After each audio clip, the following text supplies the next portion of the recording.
డబ్బు, అనారోగ్యం, ఉద్యోగం, వ్యాపారం, అప్పులతో బాధపడుతున్నారా? మీకోసమే లాంచ్ యువర్ ఫ్యూచర్ ప్రోగ్రామ్.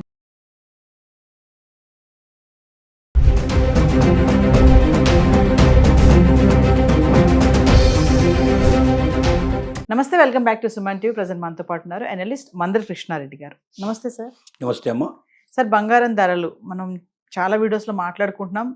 క్రమేపా పెరుగుతున్న ధర తగ్గింది, పడిపోతుంది అని చెప్పేసి అన్నారు. మళ్ళీ కొంచెం పెరిగింది, మరీ కాదు కొంచెం. మరి ఇప్పుడు డిసెంబర్ నాటికల్లా కూడా ఇంకా తగ్గే ఛాన్సెస్ ఏమన్నా ఉంటాయా అంటే ఒకసారి వివరాలకు వెళ్తే.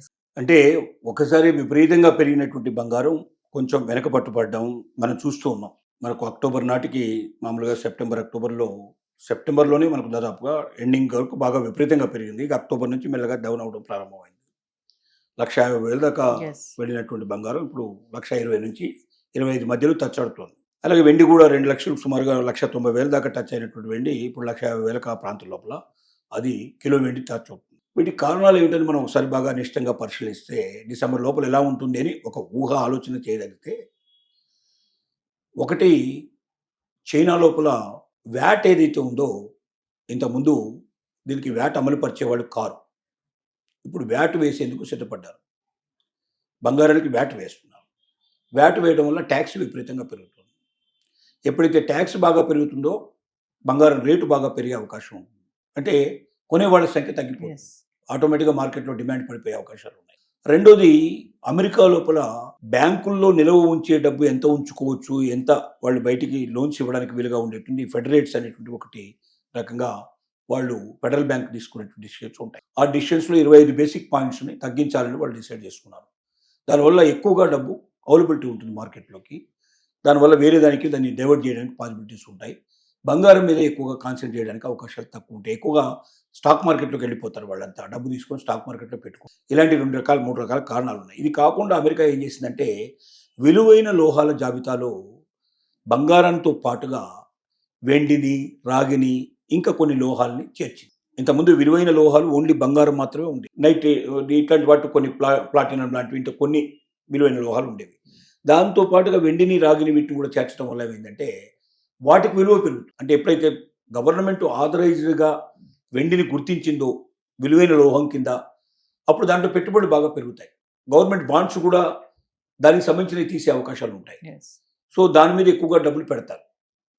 అంటే ఏమవుతుందంటే ఎప్పుడైతే విలువైన లోహాలు తిందో వాటికి కూడా బాగా విలువ పెరిగేసరికల్లా బంగారం రేటు ఆటోమేటిక్గా తగ్గడానికి అవకాశం ఉంటుంది.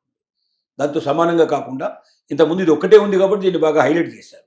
ఇప్పుడు వాటిని కొనడం ఎక్కువ మొదలుపెడతారు. వాటిని ఎక్కువ కొనడం మొదలుపెట్టాలంటే బంగారం నుంచి అందులో షిఫ్ట్ అయిపోతారు. బంగారం నుంచి ఎప్పుడైతే షిఫ్ట్ అయిపోతారో అప్పుడు ఆటోమేటిక్గా బంగారం రేటు తగ్గిపోయే అవకాశాలు ఉన్నాయి. ఇలాంటి అనేక రకాల కారణాలు మనం చెప్పుకున్నటువంటి అమెరికా డాలర్స్ విషయాలు కానీ, ఇంకా ప్రపంచ యుద్ధాల గురించి కానీ, ఇవన్నీ కూడా దీంట్లో కలిసి మనం చెప్పుకుంటే రేటు కొంచెం డౌన్ అవ్వడానికే పాసిబిలిటీస్ ఎక్కువ కనబడుతున్నాయి. డిసెంబర్ నాటికి కొద్దిగా పెరుగుతున్నట్టుగా కనబడ్డా, 4-5 రోజులు వ్యత్యాసం కనబడ్డా, మళ్ళీ వెనక్కి వచ్చి కొంత తగ్గుదలే కనబడేటట్టు కనబడుతుంది. కానీ 100% పెరిగేటట్టుగా మాత్రం లక్షణాలు కనబడలేదు. ఫ్లక్చువేట్ అవుతూ ఉంటుంది. కొంచెం ఎక్కువ, కొంచెం తక్కువ, దిగి పొందుతుంది. ఈ రేటు కన్నా ఒక 5-10 వేలు ముందుకు వెళ్ళొచ్చు, 5-10 వేలు తగ్గవచ్చు. 1,00,000 కన్నా డౌన్ అయితే కాదు, 1,50,000 కన్నా ఎక్కువైతే ముందుకు వెళ్ళడానికి అవకాశం లేదు.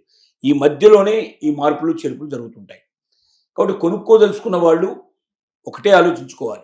బంగారం మీద నేను పెట్టుబడి పెడుతున్నాను, తాత్కాలికంగా 2 నెలలు 6 నెలలు తగ్గినా మళ్ళీ పెరుగుతుంది ఖచ్చితంగా, ఏదో రోజున బంగారం మాత్రం పెరుగుతూనే ఉంటుంది తప్ప తగ్గదు అనేటువంటి దృక్పథంతో ఉన్నవాళ్ళు కొనుక్కోవడం మంచిది. తగ్గినప్పుడే కొనుక్కోవాలని నేను అనుకుంటే ఇంకా కొంచెం వెయిట్ చేయడం మంచిది. ఎందుకంటే తగ్గే అవకాశాలు ఎక్కువ కనబడుతున్నాయి కాబట్టి.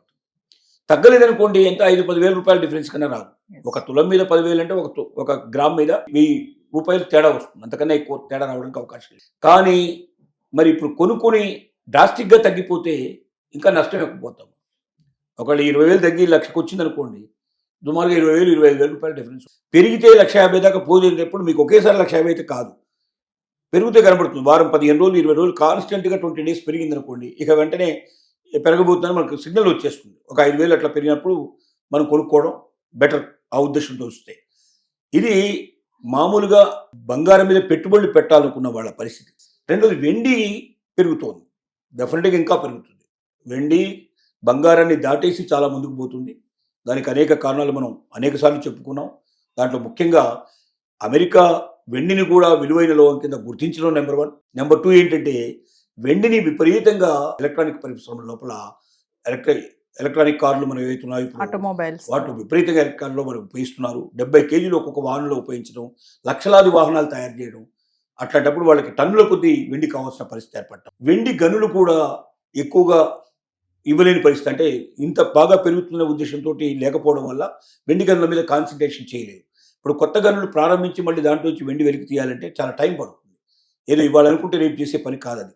దానికంతా ముందు చాలా దానికి భూమిని తొలచాల్సి వస్తుంది, దానికి చాలా వర్క్ చేయాల్సి వస్తుంది. దానివల్ల కొన్ని నెలల పాటు టైం పడుతుంది. కనీసం ఒక 6 నెలలు టైం తీసుకుంటే తప్ప కొత్త లోహాన్ని బయటికి తీసుకొచ్చి దాన్ని శుభ్రపరిచి మార్కెట్లో తీసుకురావడానికి సాధ్యం కాదు. 6 నెలలు, సంవత్సరం పడుతుంది, టైం పడుతుంది. సో ఇలాంటివి, తర్వాత అట్లాగే సోలార్ పరిశ్రమలో దీన్ని ఉపయోగించడం లాంటివి, మెడికల్ ఎక్విప్మెంట్లో ఉపయోగించడం లాంటివి, ఇలా రకరకాల పరిశ్రమల్లో వెండి యొక్క ఉపయోగం ప్రతి రోజుకి పెరుగుతూ ఉండటం వల్ల ఒక ఆభరణాలకు మాత్రమే కాకుండా మిగతా వాటికి ఎక్కువగా అత్యధికంగా ఉపయోగించడం వల్ల వెండి రేటు విపరీతంగా పెరిగే అవకాశం ఉంది.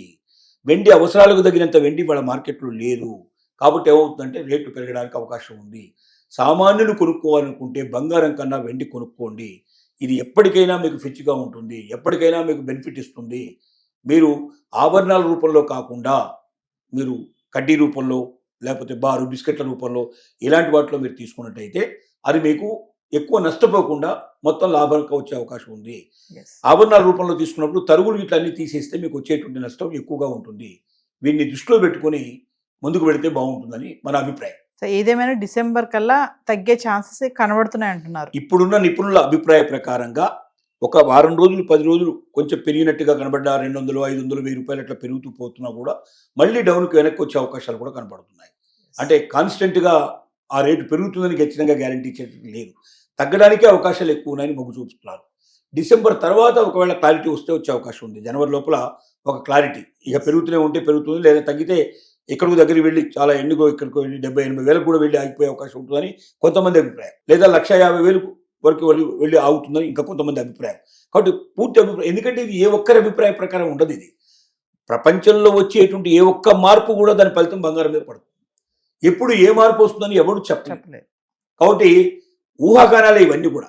కొంతవరకు మాత్రమే మనం ఎక్స్ప్లెయిన్ చేయగలుగుతాం తప్ప నేను చెప్పింది 100% అని ఎవరు కూడా దీంట్లో ఛాలెంజ్ చెప్పగలిగే పరిస్థితులు ఉండవు. అది ఊహ కందనిదే బంగారం.